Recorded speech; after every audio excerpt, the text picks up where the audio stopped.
October 6th, 1961, Lecture 4, The Conservation of Energy. October 6th, 1961, Lecture 4, The Conservation of Energy. October 6th, 1961, Lecture 4, The Conservation of Energy. October 6th, 1961, Lecture 4, The Conservation of Energy. 1961, Lecture 4. October 6th, 1961, Lecture 4.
There will be no summary of the previous lecture. There's no summary of the previous lecture, just to remember whatever you can remember from it. No vital points. The next two lectures after today will be given by Professor Matt Sands, because I'm going to a meeting in Brussels. So then I'll come back next Tuesday, the Tuesday following. Today's lecture is on one of the laws of physics, and beginning, of course, the detail looking at the different aspects of physics. We've just finished our description of things in general, and now we look at more specifically, in particular, what a law of physics looks like. And so I picked one out to illustrate the ideas and the kind of reasoning that might be used in, say, theoretical physics. So the lecture today is on the conservation of energy. There is a fact, or if you want to call it a law, governing all natural phenomena that's known to date. There's no exception known to this. It's exact as far as we know. And the law is called the conservation of energy. It states there is a certain quantity, which we call energy, that doesn't change in the manifold changes which nature undergoes.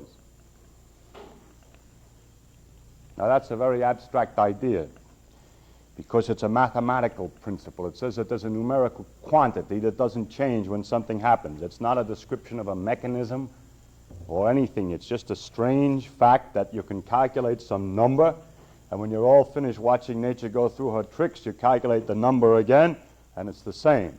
Something like the bishop is on the red square now, and after a number of moves, details unknown, it's still on some red square. It's a law of this nature. Since it's an abstract idea, I would like to illustrate the meaning of it with a rather peculiar, silly example, but it does illustrate the idea. I want you to imagine a child, perhaps Dennis the Menace, who has blocks. But you must appreciate that these blocks are absolutely indestructible and cannot be divided in pieces. They're just, each is the same as the others. And we'll suppose that he has, say, 28 blocks. Now this child is put into a room by his mother in the beginning of the day with his 28 blocks. And at the end of the day, I don't know why she's so curious, but she counts the blocks very carefully and discovers a phenomenal law that no matter what he does with the blocks, there are always 28 blocks. So this goes on for a number of days until one day there are 27 blocks. But a little looking around shows that there's some under the rug. You have to be careful to make sure that you look everywhere in order to make sure that the number of blocks doesn't change. One day, however, the number of blocks appears to change. There are only 26 blocks. Careful investigation indicates that the window was open, and now looking outside, you can find the other 2 blocks. So you bring them back in again, and everything's all right. Another day, careful count indicates the existence of 30 blocks.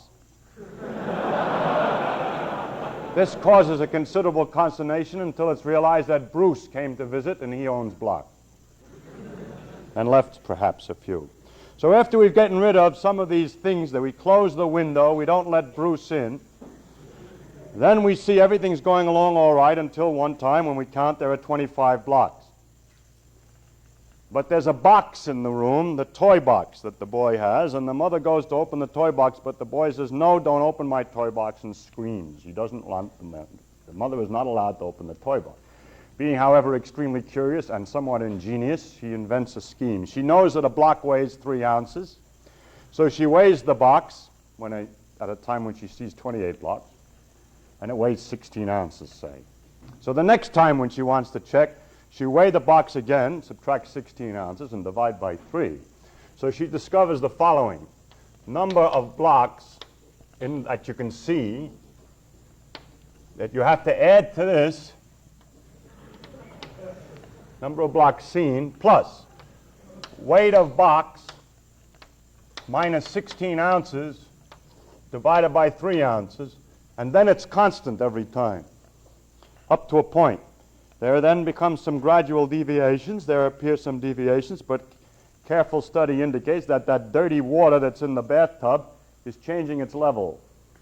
In other words, the child is throwing blocks into the water. You can't see it because it's so dirty, but you can find out how many blocks are in the water by adding another term to this formula, which is height of water in tub minus 6 inches divided by 1/4 of an inch, because each block that goes in is 1/4 of an inch. And so with a gradual increase in the complexity of the world, you find a whole series of terms representing ways of calculating how many blocks are in places where you're not allowed to look. And as a result of this, it's possible to find a complex formula, a quantity which has to be computed, which always stays the same in this situation. Now, I will now describe the analog of this to the conservation of energy. The most remarkable aspect of it is that I want you to abstract from this picture. First, there are no blocks. You never see the blocks, so you take away that term. Then you discover yourself calculating more or less abstract things. The analog has the following points in it. First, sometimes when you're figuring out the energy, some of it leaves the system and goes away, or sometimes some comes in. So in order to verify the conservation of energy, you've got to be careful that you haven't put any in or taken any out. Second, that energy has a large number of different forms, and that there's a formula for every one of the different forms. I've written a number of the forms here. I see I left out elastic energy. And there's a formula for every one of these things. If we find out what the formulas are and then total them up, it won't change except for going in and out. I'll give you that. Well, we can leave that down if you want. So that's the relation of the analogy. It is important to realize that in physics today, we do not have any knowledge of what energy is. My analogy is bad because we do not have a picture in physics today that energy comes in little blobs of a definite amount. It does not that way. And it is not definite blocks, but there are formulas for calculating some numerical quantity. When you add it all together, it gives 28. Always the same. We have no deeper understanding of it than this. And it is an abstract thing and doesn't tell you the mechanism or the reasons for the various formulas. Now, the conservation of energy can only be understood if we have the formula for all these things. And I could, of course, list the various formulas for different forms of energy. We call these things different forms of energy, different hidden ways of calculating the number of blocks. However, I want to amuse us today by discussing the formula for gravitational energy around on the surface of the Earth here, not going very far away. And I wanted to derive this formula in a way that has nothing to do with history. it's simply a set of reasoning which I have invented for this particular lecture. And it's patterned after a very excellent argument by Mr. Carnot on the efficiency of steam engines, but it's applied here to calculate or to understand the law of how to calculate the energy and what the conservation of energy is in the case of gravitational energy. So what I want you to do is to consider weightlifting machines. That is a machine which has this property that you put a weight here, it lifts another weight by lowering some other.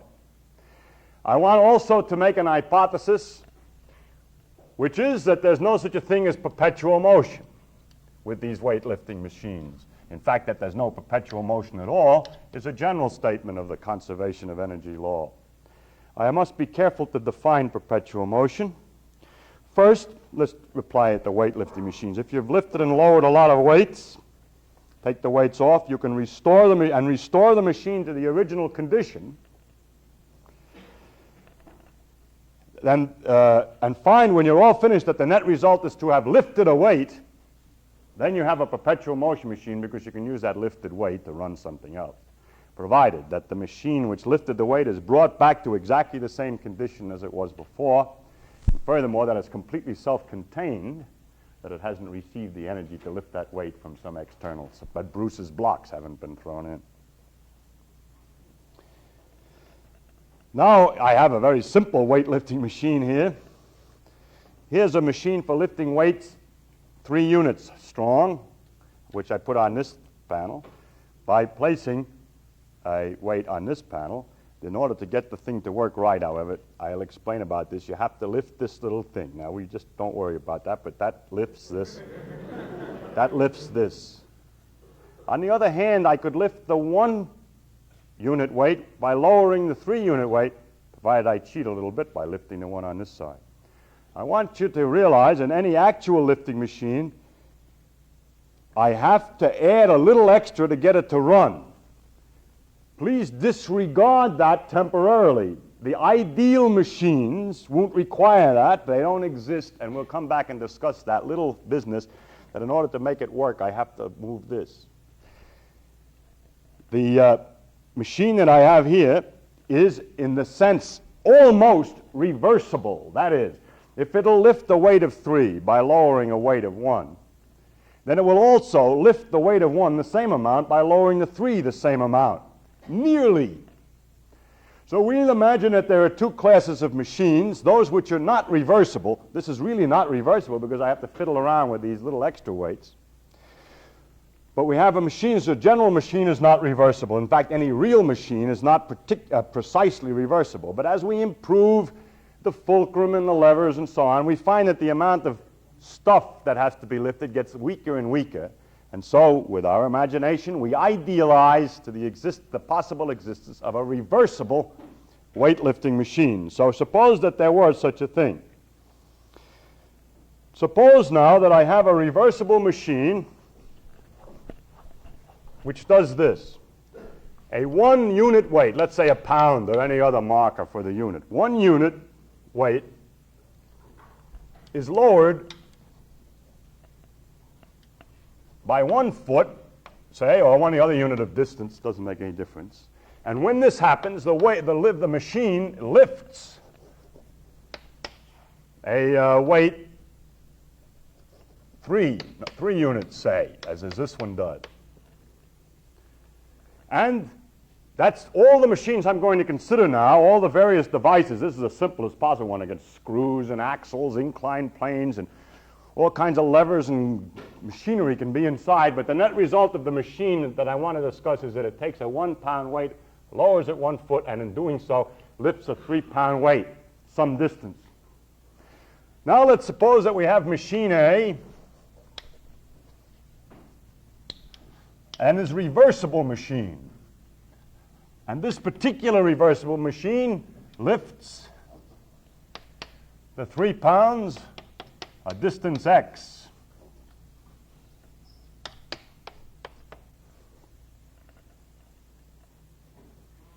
And now I have another machine, a machine B, which is not necessarily reversible, is not reversible, or is, whichever you want, is or is not important. let's say it isn't for the sake of argument. It lifts 3 a distance y. Now what I'm going to prove is that y is not higher than x. That it is impossible to build a machine that will lift a weight any higher than will be lifted by a reversible machine. Let's see why. Well, let's suppose that y were higher than x. I don't have to draw pictures. I can wave my arms. Look. You take a weight, 1, and you lower it 1 foot with the machine B, and that lifts the weight 3 up a distance y. Now you lower that. See, if y is greater, I'm going to prove, or let's say what I'm going to prove. Y is not higher than x.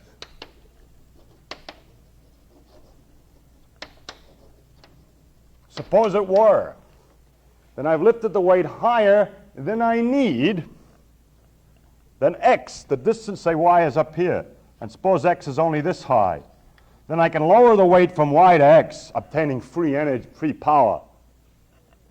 And then use the reversible machine A running backwards, which according to this will lower a 3-pound weight x and lift the 1-pound weight 1 foot, which will put the 1-pound weight back where it was before. And I'm ready to use machine B again. In other words, I lift with machine B by lowering the weight 1 pound. I lift the thing 3 pounds up y. Then I lower it a distance x and get my 1-pound weight back before. But since x is less than y, I have a little bit left to go. I can make the thing do something on its fall between y and x. And therefore, I have perpetual motion. So if y were higher than x, I would have perpetual motion, which I assumed was impossible. So therefore, with those assumptions, I deduced that y is not higher than x. Therefore, of all machines that can be designed, the reversible machine is the best. No matter how you figure out with the wheels and the gears, you'd better try to make it reversible. Now I'll show you something else. All reversible machines must lift at exactly the same height. Because suppose that B were really reversible also. Well, the argument, if B is reversible, that y is not higher than x is, of course, just as good as it was before. So y is not higher than x. B is now reversible, however. And I could make my argument the other way around. You stop and think a minute, you'll see what I mean. I could make the machines run in the opposite order. So I could just interchange the B and A in the argument. And I can easily prove the other thing, that x is not higher than y. In other words, if I had 2 reversible machines and one lifted higher than the other, then I can use that extra difference and then make one run the other backwards to keep the cycle going. So therefore, if I have a reversible machine, all reversible machines lift the same distance, no matter how they're constructed. If they drop 1 pound, 1 foot, and lift 3 pounds, the same distance, no matter how they're constructed.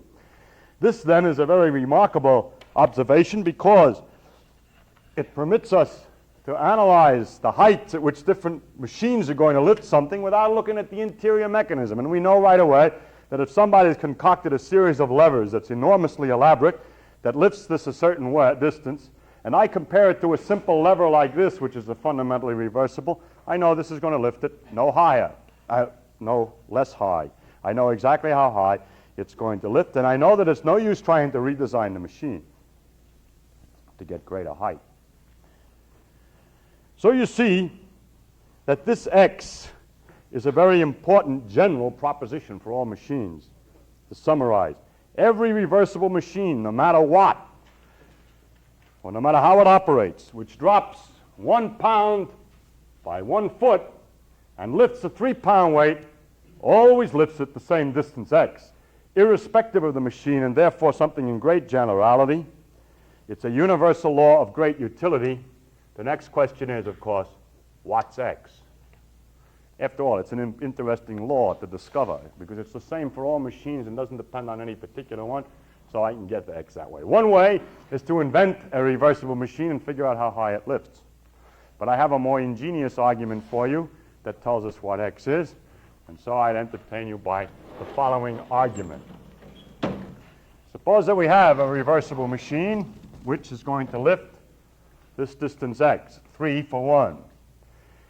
I set up a set of 3 balls here. This is only a rack to hold the balls and it doesn't move. This ball is being held on a stay up here at a distance 1 foot above the ground. The machine lifts. If I put this is the other part, this is the machine here. There's this platform and this piece here. And the machine is of this nature that if this goes down 1 foot, it can lift 3 balls, lowering 1, by a distance x. Now I arrange that the platform which holds the 3 balls has 3 shelves, or 2 shelves on the floor, 3 shelves, exactly spaced at distance x. And I further arrange that my rack which holds the balls over here are all spaced at distance x. I measured the distance x and I found out what it is, and so I laid this thing out and I'm all ready for the argument. Now first I roll the balls from here to here, and I suppose that takes no energy because I don't change the height. So I load the balls onto the platforms and I get into this condition. Now the machine operates in the way it's supposed to operate. This reversible machine operates. It lowers this ball to the floor and it lifts this rack a distance x. Now you see how cleverly, ingeniously arranged is this rack here. These are spaced at a distance x, and so these balls are right even with the platforms that they can be rolled out onto, and so I unload the balls here. Now having unloaded the balls, I can restore the machine to the original condition without the balls. That's the property of the machine, that it can be, that after you've lifted the weights, you can restore the machine to this original condition without any extra energy. So now I have 3 balls on the upper 3 shelves and 1 down here naturally, having lifted essentially these 3 balls up. But you see, the funny thing about it is that in a certain way of speaking, I haven't lifted these 2 at all, in a way of speaking.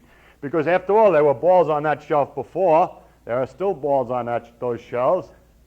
So in a net resulting effect of the whole thing really has been to lift the ball from here to here. 1 ball, you see, net result. In order to illustrate better, suppose that we rearrange the balls by moving this one over here and this one over here. Then you'll see better what I mean. Now I roll this ball into this hole and roll this ball across over to this position. Then you'll see that these 3 balls are just exactly the same as they were in the initial condition, but that the 4th ball here is at some other height, which is 3x. If this 3x exceeds 1 foot, then I can lower the ball from here to here running some other machine and getting power free, and then I'm back in the initial condition and can run my apparatus again. Therefore, 3x cannot exceed 1 foot. For 3x exceeds 1 foot, I can make perpetual motion. Now likewise, you can prove that 1 foot cannot exceed 3x. I leave it to you to work it out. All you have to do is to start around the other way, make the whole machine run the opposite way. It's a reversible machine, and the same argument can be carried the other way in which you lower things. In other words, if the 3x were lower when you started out than the 1 foot, then you can show by running the same argument in the opposite direction that you would make perpetual motion. Therefore, 3x is neither greater nor less than a foot, and we discover then by argument alone the law that the x is 1/3 of a foot. I'm sure the generality is clear to you that if 1 pound falls a distance, a reversible machine can lift 3 pounds to 1/3 the distance. Or if 1 pound falls a certain distance in operating a reversible machine, then the machine can lift p pounds a pth of the distance. So 7 pounds a seventh of the distance and so forth. And that now gives us the law of, we can state the law of the conservation of energy this way. Then another way to put the same thing is the following, that 3 pounds times the height lifted, which in our problem here was x, is equal to 1 pound times the height, the distance lowered, which is 1 foot in this case, or 12 inches or whatever you want to.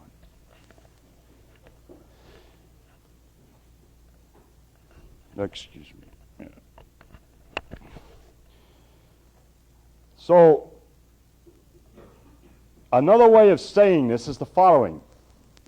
If I take all the weights and multiply them by the heights that they are now above the floor, all weights in the problem, multiply all the weights by the heights above the floor, and then let the machine operate, and then multiply all the weights by all the heights again, there'll be no change. That is the sum of this for all the weights. This symbol means add.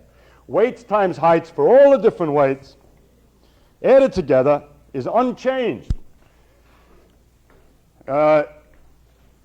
We'd have to generalize this single case where we moved only one weight to the case where when we lower one, we lift several different ones. But you can use the same kind of arguing to deduce this too in a more general case by having more elaborate machines. I just illustrate the type of reasoning, but this is deducible from this type of reasoning.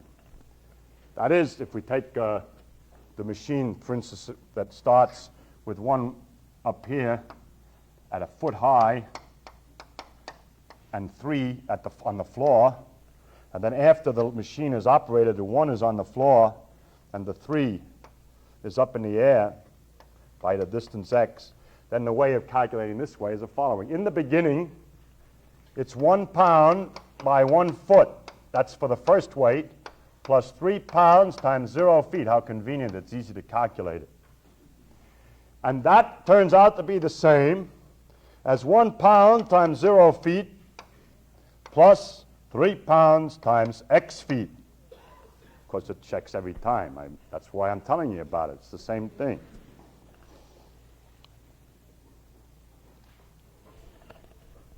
This, we call this term, the sum of the weights times the heights, gravitational energy. The energy which an object has because of its relationship in space relative to the Earth. And the formula for gravitational energy, as long as you're not too far from the Earth, the force weakens as you go higher. So this is only approximate. You might try to find out where the error is in this analysis if the heights are so high that the force weakens. Gravitational energy has the formula, the sum for all the various particles. We don't have to remember the sum. It's always a sum of all the things that are there. You add it together. Weight times height. And that's an illustration of it. Now, the question is, of course, it's a very beautiful set of reasoning. The only thing is, maybe it's not true. After all, nature doesn't have to go along with the reasoning. Perhaps, for instance, perpetual motion is in fact possible. So that some of the assumptions may be wrong, or I may have made a mistake in reasoning. So it's always necessary to check. And it turns out experimentally, in fact, to be true. Incidentally, the general name of energy, which has to do with location relative to something else, is called potential energy. In this particular case, more specifically, I would call this gravitational potential energy, to give you a high-class word. If it's a question of electrical forces against which you're working, instead of gravitational forces, you're lifting charges away from some other charge with a lot of levers, then the energy content is called electrical potential energy. The general principle is that the change in the energy is the force times the distance that it's moved, that your force is pushed, and that's a change in energy in general. But we come back to a lot of these things and make them when we go on with the course, of course. Now this principle, the conservation of energy, is very useful for figuring out what will happen in a number of circumstances. And I'll illustrate some of those. Just because you probably learned an awful lot of laws in high school to figure out what happens under different circumstances, I assure you they're all the same thing. So you didn't have to memorize 75 rules. You could figure it all out. Take the simplest example as an inclined plane. Suppose that we have an inclined plane which is happily on a 3, 4, 5 triangle. And we have here a weight, which we'll say a 1 pound weight on the inclined plane with a pulley here. And on the other side of the pulley is another weight, X or W, say unknown. We want to know how heavy this has to be to just balance that. So how can we figure that out? Well, we say, if it's just balanced, then it's reversible to move up and down. And I can consider the following situation. In the initial circumstance, I suppose that the weight, the 1 pound weight is down here, and that the weight W, say, is at the top, wherever it is that is, and there's a pulley here, so. And then after, when it's slid down in a reversible way, now we can do it back and forth because it's balanced, then we have here the 1 pound weight at the top of the thing, and the weight W is down here, some distance or other from the place it was before. What distance? Oh, the slant distance, 5 feet, or 5, whatever they are, 5. So the weight W has fallen 5 while the weight 1 is lifted 5. No. It's the height above the ground, the formula says. How far did we lift the weight? We only lifted the weight 3 feet. So therefore, we lifted 1 pound by 3 feet, and we lowered W pounds by 5 feet, and therefore W is 3/5 of a pound. So you see, you can deduce that by very cleverly from the conservation of energy. Cleverness, however, is relative. It can be deduced in a way that's even more brilliant from the conservation of energy by a way invented by Stevinus, and which is on his gravestone, his tombstone. That's his tombstone. And that explains that it has to be 3/5 of a pound. Because it doesn't go around, says he. And it's evident that this part of the chain is balanced. So the pull on these 5 weights here must balance the pull on the 3 weights here, into whatever the ratios of these legs are. And it's even true if it's a double incline. And so you see, by looking here, that it's 3/5 of a pound. So this was clever, but that's even more clever. It's 1600. Anyway, if you get an epitaph like that on your gravestone, you're doing fine. Let me illustrate with the more complicated problems that the same thing works, and you don't have to. This is very simple, but let's take one of those wonderful things that they're always annoying you with. Something like this, you see. So just make one of these up. I have one made up. I have a screw thread, so a jack, you see, which has a screw thread on it like that, that's in a nut, and that you turn it with a long lever in the nut, in the jack here, and the lever is 20 inches long, say, and you push it around this way, and that there are 10 threads to the inch on the jack. That's an inclined plane, you see, of some kind of complex inclined plane. And I'd like to know how much force do I need here to lift 1 ton here. A ton is 2,000 pounds, say. So let's see. Suppose that I want to lift the ton 1 inch. Then I have to turn this around 10 times. So to lift 2,000 pounds by 1 inch, I have to turn this 10 times around. When it goes around once, it goes 2 pi times 20. It goes around a distance of approximately 125 inches around per turn. So I must really turn 125 inches is the distance that I go. And if I had various pulleys and so on, I would be lifting an unknown force, unknown weight, W, to balance. And so you find out what W is. It's about 1 pound and 0.6, according to this. Well, it came out 2 pounds last time. Oh, I see. I had 8 threads per inch. That made it easier. But anyway, with 10 threads per inch, it comes out 1.6 pounds for the push. And you see it's by the conservation of energy. To take still another example, we'll take a somewhat more complicated one. Consider the complex problems of this dopey nature, which is that you have a rod, so a bar, which is supported at one end, and it's 8 feet long. And then in the middle of the thing, at 4 feet, somebody has put a weight of 60 pounds. Or, I don't know, it's a bridge and there's a truck on it, huh? And there's another truck. It always makes it sound better when they say that. There's another truck of 100 pounds. No, there's no truck of 100 pounds. There's a Morris Mini Minor here at a distance of 2 feet from the fulcrum. We would like to know how hard do we have to pull over here in order to keep all this stuff from falling down, disregarding the weight of the rod. So we say, okay, we'll sort it this way. Suppose you had a pulley here and you had a weight down here hanging on the pulley. How big would the weight W have to be in order that this thing all balance? How can I figure that out? Well, I imagine that the weight falls any old distance. I picked, to make it easy for myself, I suppose that the weight went down a short distance, 4 inches. That is, I imagine that this lever would lift itself up around this fulcrum, like the dotted line here, a height here of 4 inches. How high would then the 60-pound weight lift? Well, it's easy to see because it's 4 as they go. So it lifts 2 inches here, and this one is a quarter of the way, so this lifts 1 inch here. Therefore, the principle that the sum of the heights times the weights doesn't change, the change in this will be 0. In other words, the weight times 4 inches down, if you like to think that way, you can put the equation any way you want, plus 60 pounds times 2 inches up, plus, that's up, 100 pounds times 1 inch has to add up to nothing. You don't, if you do it with minus signs, otherwise you put ins and outs are equal. It's the same thing, of course. And so you have here 120, 220 divided by 4, there's 55. You know, it looks good how fast he does arithmetic, but he's done it before and he checked the number, so I know it's 55.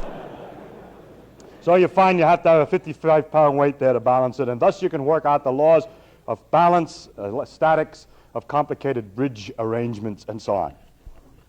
This is called the principle of virtual work, because in order to do this argument, we had to imagine virtually in our imagination that it would move a little bit. Even though it's not moving, we use the motion, and we use a very small motion, because if I try to use 400 feet here, it would get a little bit confused by having gone around so many times. So we use a very tiny motion, so it's easy to figure out. The smaller, the more easy it is to figure out. Actually, you see, it goes in a curve, and it isn't exactly 2 inches and so on. But you take an infinitesimal distance, and that's called the principle of virtual work, which is uses the principle of conservation of energy to get the laws of those systems of this kind. Now, that's not the only kind of energy, and in order to illustrate a more another type of energy, we take another form of energy. You consider a pendulum in which when you drop it down, you let go, and it comes back. It lifts itself up. It lowers. And where did the energy go? I took gravitational energy when it's down at the bottom. It hasn't got it anymore. It's lost. But nevertheless, it can climb up again. And the way it climbs up is because the way we must keep track of it is to say, although it's lost some gravitational energy here, it has another form. Evidently, of course, it's in motion. And it's by virtue of its motion that it's able to climb up the height again. So we have the conversion of gravitational energy into some other form when it comes to the bottom. We have to get a formula for the energy of motion. I would like to illustrate as well as I can that a weight by gravity, even if it does interchange into motion and come back into gravity, cannot in any way increase the height in which the ball is left. In other words, this ball can't possibly come any higher than the point at which it was left.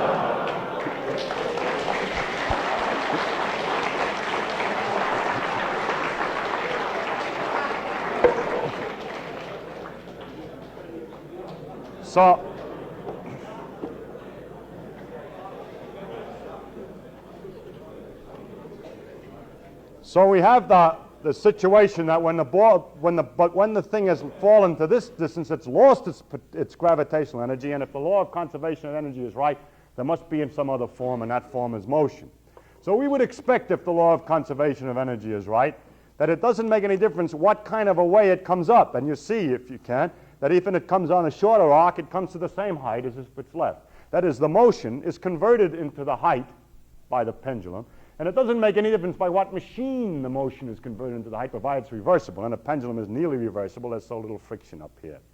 So that this will go to the same height. If we had it at a different place here, of course, it's a little different, but it comes to the same height here. And the worse the situation is here, what's it going to do if it can't quite make it?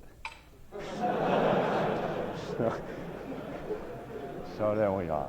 Now when we see that when at the bottom of the swing it has less gravitational energy, it can still recover. And the energy that it has at the bottom of the swing depends on only the height that it came down, only the height that it has to recover. We illustrated by the pendulum that it doesn't make any difference by what route it recovers the height. It is able to come up to the same height. Therefore, in the motion at the bottom is a quantity of energy which permits it to rise a certain height and has nothing to do with the machinery by which it comes up or the path by which it comes up. So that we have an equivalence formula, something like that one that we wrote for the child's blocks, where we have another form to represent the energy. And it's easy to say what it is. The kinetic energy at the bottom is given by the following formula. The kinetic energy at the bottom is the weight times the height that it could go corresponding to that velocity. Well, we just said that. But what we need is the formula that tells you, given this, we want the formula in terms of the velocity. See, to every velocity that corresponds a certain height via some rule or other that has to do with the motions of objects. If we start something out with a certain velocity, say straight up, it'll reach a certain height. We don't know what that is yet, but it depends on the velocity. There's a formula for that. Then the formula for kinetic energy must be, if you see an object moving with velocity v, calculate the height that it could come to, and multiply by the weight. That'll be correct. Now, when we learn about the laws of falling bodies, you probably know that the formula for this, the relation between the velocity and the height, is in fact that the height that it can go is the square of the velocity divided by twice a constant, which is called a gravitational constant. So with that formula for the height in terms of the velocity, we can write this thing this way, that the kinetic energy is the weight times the velocity squared over twice the gravitational constant. And so for different speed objects, we can calculate the kinetic energy, the energy of motion. And the energy of motion is nothing but the weight times the height that that motion could lift it to if it was shot straight up. Of course, it hasn't got to do with the fact that you're in a gravitational field that motion has energy. It doesn't make any difference where you got the motion from. That formula for kinetic energy is more general than the particular place, a general formula for various velocities. Both of these formulas are approximate. This because it's not right when the heights are wrong, when the heights are so high that the gravity is weakening. This because of the relativistic corrections of high speeds. But when you get the exact formula for the energy, then the law of conservation is exact. Well, we could continue this way and illustrate the existence of energy in other forms. One that's not written there is elastic energy. If I pull on this spring, I have to do some work. I could use lift weights with it. Now that I have it down, I can lift weights with it, right? So therefore, in its expanded condition, it has a possibility of doing some work. So if I just added the sums of weights times heights, it wouldn't check out. I have to add something else to account for the fact that the spring is under tension. It's in some way. I must add a term, which I should add in here, elastic energy, which is a formula for in a spring when it's stretched. How much energy is it? And so here, for instance, if I let go, then the elastic energy is converted as it passes through the middle to kinetic energy and goes back and forth into compressing the spring and elastic energy, and it's reversible back and forth between elastic and vertical motion. But and this goes on, so that there's an exchange there between elastic energy and kinetic energy. There's also some gravitational energy going in and out, but you can do this experiment sideways if you want to. Incidentally, now it's gotten into a peculiar condition. It's not moving up and down. It's in the same position as it was before. Where's the energy that I put in? Now the energy is in rotation when it's turning. But when it's turned all the way, where is it? It's in twisted spring. So we have converted energy from vertical pull of a spring to vertical motion to rotational motion to rotational twist of a spring, and so on back and forth. It keeps going until the losses destroy it. Now come the losses. I cheated all the way through. I'm pulling little weights. I'm telling you the thing goes on forever, but in front of your eyes you see that it's stopping. Where's the energy when it's all finished moving up and down? In other words, I have the sums of the weights and everything else. What happened? What happens in all these circumstances is this, that inside the springs, the things are made out of lots of atoms. And although with great care in the delicacy of the arrangement of the parts, you can make things so that as you roll something on something else, none of the atoms do any jiggling at all. You have to be very careful. Ordinarily when you roll, because of the irregularities of the material, there's bumping and jiggling, and the atoms start to wiggle inside. So we lose track of that energy. We find the atoms are wiggling inside here now. After this is slowed down, they're jiggling in there in a random and confused manner. There's still kinetic energy, all right. It's kinetic energy, but it's not of the object. What a dream, huh? How do you know there's any kinetic energy? It turns out that with thermometers and so forth, you can find out that in fact it's warmer, and that there really is a development of kinetic energy by a definite amount. And this form of energy we call heat energy, but we already know that this is not a new form. This is just kinetic energy of internal motion. And one of the troubles with all these experiments that we do with matter on a large scale is that we can't really demonstrate the conservation of energy. We can't really make our reversible machines, because every time we move a large clump of stuff, the atoms do not remain absolutely undisturbed, and so a certain amount of random motion goes into the atomic system inside. And we can't see that, but we could measure that with thermometers and so forth in the form of heat energy. There are lots of other forms of energy, and of course I can't describe them anymore in detail. There's electrical energy that has to do with pulling and pushing by electric charges. There's radiant energy, the energy of light, which we know is a form of electrical energy because light can be represented as wigglings of the electromagnetic field. So this thing is equivalent to this. This one is equivalent to this. There's chemical energy, the energy which we call the energy which is released in a chemical reaction. Actually, elastic energy is to a certain extent something like chemical energy, because chemical energy is the energy of attraction of the atoms one for the other. And so is the elastic energy. So both the elastic energy and the chemical energy are forces of the atom. Why do I cross them out? Because our modern understanding of these is the following, that this chemical energy has two parts. Kinetic energy of the electrons inside the atom, so part of it is kinetic, and electrical energy of interaction of the electrons and the protons, and the rest of it, therefore, is electrical. So with electrical and kinetic, we have an understanding of these other forms.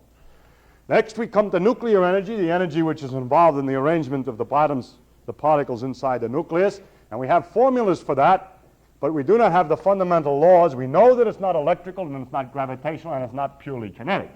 So we don't know what it is, so there's an additional form of energy here.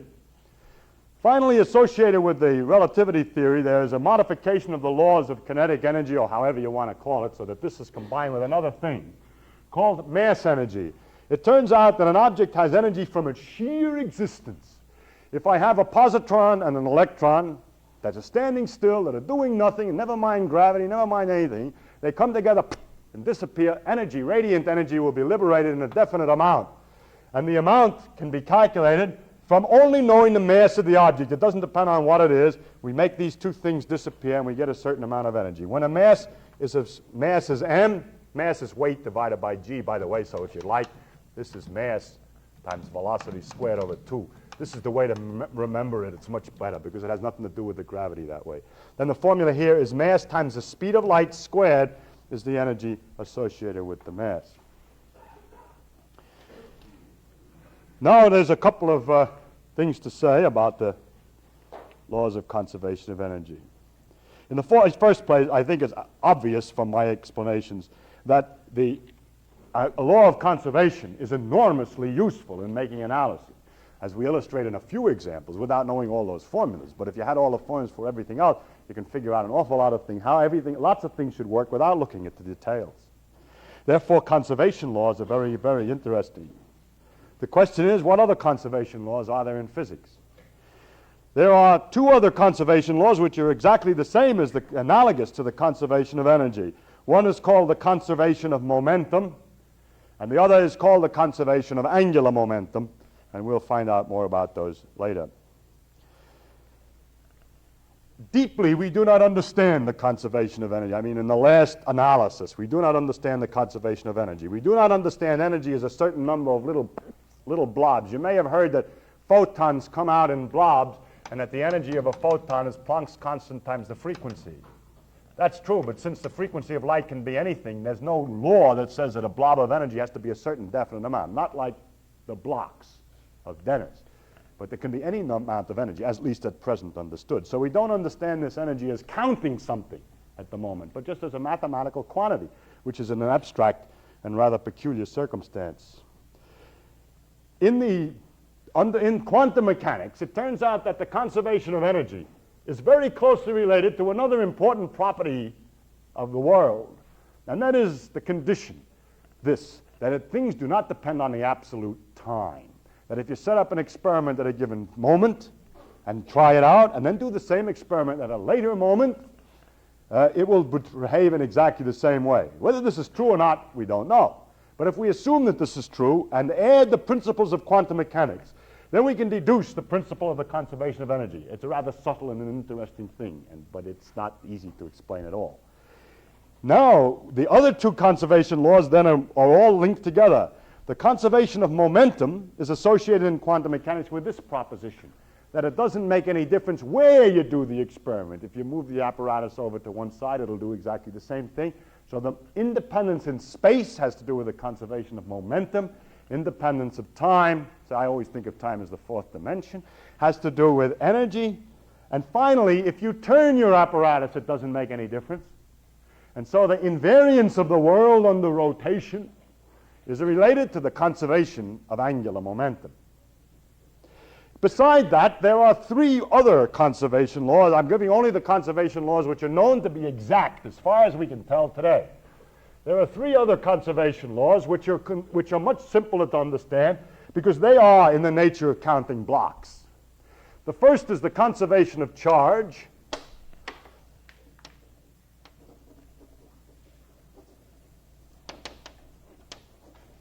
And that means merely that you count how many positive and negative electrical charges you have, and the number is never changed. You may get rid of a positive with a negative, but you don't create any net number of positives or negatives. Then there are two more that are analogous to that. One is called the conservation of baryons. There are a number of particles, strange particles. A neutron and a proton are two examples, which are called baryons. And then any reaction, whatever in nature so far, if you count how many baryons there are coming into a process, the number of baryons which come out is exactly the same. Finally, there's another thing, a conservation of leptons. There's another group of particles called leptons. I can count those, or I can say what those are. Electron, mu meson, and neutrino. There's an anti-electron, which is a positron. That's -1 lepton. An antiparticle is -1. So counting the total number of leptons in a reaction, you'll find that the number in and the number out also never change. That, at least, is as far as we know today. Those are the 6 conservation laws then. 3 of them subtle, involving space in the form of, and 3 of them simple in the sense of counting something. Now, with regard to the conservation of energy, there are 1 or 2 remarks I would make. First, that energy, available energy, is another matter. There is a lot of jiggling around of the atoms of in the water of the sea. And so this, because the sea has a certain temperature. But it is impossible to get them herded into a definite motion without taking energy from somewhere else. That is, although from a fact energy is conserved, the available energy to human utility is not conserved so easily. Now, although there's energy in the sea, you can't get it out directly. The laws which govern how much energy is available are called the laws of thermodynamics and involve a concept of entropy, or irreversible thermodynamic processes. You see, the disorder which has been created, the jiggling which has been created in here now, is very hard to say with magic. Every atom shall turn around and the whole darn thing should go backwards until gradually this motion reverses and I get back my kinetic energy. It's very hard to do. In fact, impossible in practice. Although the energy is there, we can't get it out anymore. It has become, it's like if you mined iron and collected it into a pile, and then let the rain run, and it went into rust, and it got dissolved in the whole earth all right. Then in order to collect it all back together again, it takes a lot of effort. And it's that kind of a loss of energy. Although the energy is not lost physically, it's lost from a practical point of view. Finally, let me remark on the question, where can we get energy? Our supplies of energy today are all from the sun, the rain, coal, uranium, and hydrogen. The sun makes the rain, of course, and the coal also, so that all those are from the sun. Although energy is conserved, nature doesn't seem to be interested in it. She liberates an awful lot of energy from the sun, but only 1 part in 2 billion falls on the earth. So that nature has conservation of energy, but doesn't really care. She spends a lot of it in all directions. In the future, we expect to get energy. We have already gotten energy from uranium. We can also get energy from hydrogen, but it's now only an explosive and dangerous condition. If it can be controlled in thermonuclear reaction, then it turns out that the energy can be obtained from a quart of water a second is equal to all the electrical power generated in the United States. So with a faucet running 15 gallons of water a minute, you have the fuel to supply all the energy in the United States that's used today. Therefore, it's up to the physicists to figure out how to liberate us from the need for having energy. And it can be done in practice. Thank you.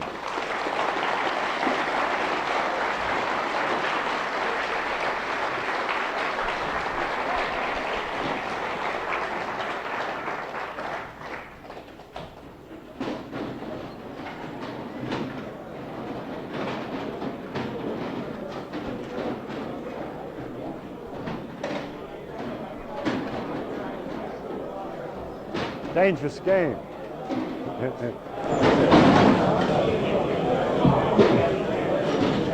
Now we know all the I've heard one interpretation of gravity as being a curve in space. Yes. How would this go along with particles being gravity? They're interconnected, but nobody's really figured that out completely. How that would be? No, they're not. It's not been thoroughly analyzed. Remember when you had the string stretched? Yes?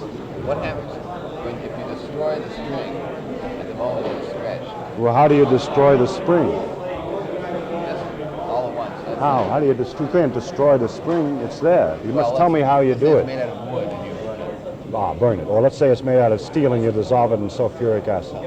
Then the heat that's generated in the sulfuric acid when it dissolves is a little bit higher if you dissolve the stretched spring than if you dissolve an unstretched spring. Because the energy comes out there. But the actual physical condition of the steel and It's different. It's different because the atoms are pulled slightly apart. And so when the other ones come to make the combination, they're released with a different amount of give. So it comes out right. If you dissolve the steel in the... Of course, why it confuses you is because the amount of energy that's liberated in dissolving steel and sulfuric acid is maybe thousands or 10,000 times higher than the amount that's stored in the spring. So your intuition says you don't have to worry about that. But when you ask a precise question, then you'll find that if you had to measure that very small energy difference there, it's there. That's there, all right. It always checks out. All those things always work. Things like that have been tried. Yeah, not directly with the spring, but analogous circumstances. Compressing a gas and measuring a chemical reaction, heat generated when it's compressed and when it's not compressed and all this kind of stuff. It all checks out. Or compressing a solid and asking, does it dissolve at a different rate in water because it's compressed and not, and it always checks out with the laws that you get. Yeah, that's the way it does. It changes the energy that's liberated when it's destroyed. Now, if you say I destroy it like that, well, that's something that doesn't happen in nature, and I can't tell you then what would happen. But we only go according to the way that things can happen in nature. Dr. Feynman, you define kinetic energy as 1/2 mv squared, and the mass energy is mc squared. Why isn't it mc squared over 2? Well, it isn't. This is an approximate formula for slow velocities and is the extra kinetic energy. This energy is the energy it has from its sheer existence and must be added to this. Another way of saying it is that it should be the mass that you'd get if the object is at rest. If the object moves, the mass increases very, very slightly. If this increase in mass times c squared is calculated, it'll turn out to be equal to this. So you can look at it either way.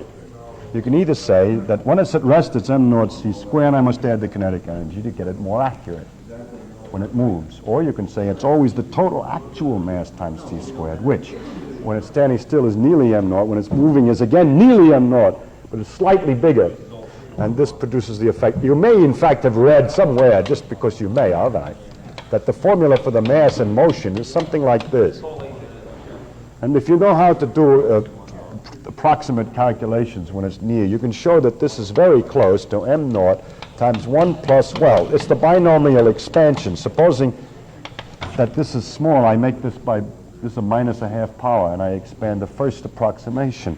So therefore, the energy that we get here would be m naught c squared, you see, plus m naught c squared times 1/2 v squared over c squared, which cancel, and this is the extra term. Of course, this was discovered first, and this was discovered next. But that's why I said this is related to this. This is another hidden way of describing that. They're interconnected. You mentioned in your last lecture that once in a while we notice a particle just sort of seems to come out of nowhere, almost like it was created, right? Yes, I think. And by its very nature, then it has energy, does it not? Yes, but it never comes out of the... Oh, when? You mean in talking about... You mean in the lecture itself? No. Afterwards. After the lecture, yeah. Hoyle's theory I guess I don't think you mentioned about the name. universe expansion business. Is that what where matter was being created? Yeah. Huh? Well, that's against the principles of conservation energy. That's one of the troubles with that theory, but maybe it's true. I mean, as we know it today, we don't know that such matter is created, and so it's conserved. But if that theory of the universe would be right, then the conservation of energy would be false. Unless maybe you could discover that whenever this happened, someone... No, then it would fail. You have to allow it. Otherwise, it doesn't do what Hoyle wants. So you have to violate the conservation of energy and also the conservation of baryons and leptons, because you're creating protons and electrons, and you're not allowed to do that either. So those laws would all fail if Hoyle is right. But we have to admit that we haven't checked it in that accuracy. Doctor, you mentioned, I think it was last time, about the creation of a anti-electron and positron being motion backward. Yes, Electron yes. going backward in time. Wouldn't that be then reversing the entropy? Well, it would be if you were looking at a complex situation, but entropy is only involved when there's enormous numbers of particles, and what entropy measures is a degree of chaos which is generated, a lack of information that you have. So it's always in a much more complicated situation. When there's only a few particles, there's no any problem of entropy. When you can count and watch every particle. No, there's no hope. No, I checked all that. It doesn't violate anything going. It looks at first as if it does, but it doesn't. You can't run anything really backwards. It's just a way of analyzing equations. It doesn't make you can turn back. Sir, doesn't the physical expansion of the universe have something to do with entropy itself? No, I don't think so, but nobody knows. The expansion of the universe is not understood. Maybe it's a condition You from... said only 2 parts in a billion. Yeah, The rest just goes out to nowhere. I mean, it just fills more and more. Empty space. Yes, that's quite right. The entropy is related. I'm sorry, you're right. The entropy is related to the expansion of the universe, because if the universe were, well, it may be related. We don't know enough about this, but let's talk about it. If the universe were held in a finite box, a definite size, forever, then ultimately all these processes would slow down and everything would get mixed up. But if the box is expanding, as you say, it keeps the world cold. You know, everything cools from expansion, and the sun stays hotter than the environment. So there may be a relationship there, yes. In fact, there is an important problem. Along that line, I think I read somewhere that they think maybe, I don't know, that the universe isn't expanding, that the redshift is actually not really a redshift. It's just caused by the interference of the particles. It's sort of a Compton effect in space. That doesn't work out if you try that specific theory. It may be that in going through a large amount of space, light changes its color. That's possible, of course, and that would be equivalent. Well, then you have to check the intensity, and you have to find out what the right law is. You see, as soon as you put in a vague possibility, maybe it's something like this, then since anybody who suggests another check on it, like, well, the intensity won't add up, you have to fix yours up so that it also changes its intensity. But there's the theory that you were talking about is to give a real mechanism for how it gets read. That is, say it scatters against some particle, and it gets reddened by that. You could show a rather interesting thing, that the spread of the light, see, when it scatters a particle, it also changes its momentum, not only its energy, and goes in a new direction, so that it goes like this. And if you have enough scattering to lose an appreciable amount of energy, then you have enough scattering to cause an appreciable spreading of the light, of the direction. Therefore, it would be like when you looked at a star, it would spread, you know, like when you look through on a cloudy day, when you see a little halo around it, because the light doesn't come straight anymore. So that theory is probably wrong, because it would have another consequence, that it would spread. Your particular model, that it hits things and loses its energy. But if it did it in some other way, in some general way, a property of space, that it just turns red as it goes along, that's perfectly all right. The question is that any different than saying that it's expanding? What about passing through the electromagnetic field? It gets sort of stripped, sort of a friction, energy friction. Well, it's the same thing, but if you have what you call energy friction, see, if you touch the photon anyway to slow it up this way, you'll have to admit that you could touch it that way too. So when it's moving in this direction and you want to take energy out by hitting it that way, that's legitimate. But if you admit that just as likely to get socked this way, why not, you see, and this way, then the direction changes. And that's what I was trying to say. Any model which is losing the energy by little collisions will destroy the direction. Not much, but enough to be observable so far. And since we still can see the nebulae in about the same size, that they should be, very far away, we know the light isn't being deviated much. So that's out. Have you read this fellow Cap's ideas concerning continuous destruction of matter as well as creation? No. And its consequences for gravity and everything else? No.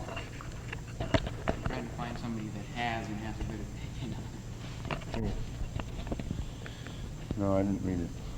But I remember, is it Ralph Cap or Logic Cap or something like that?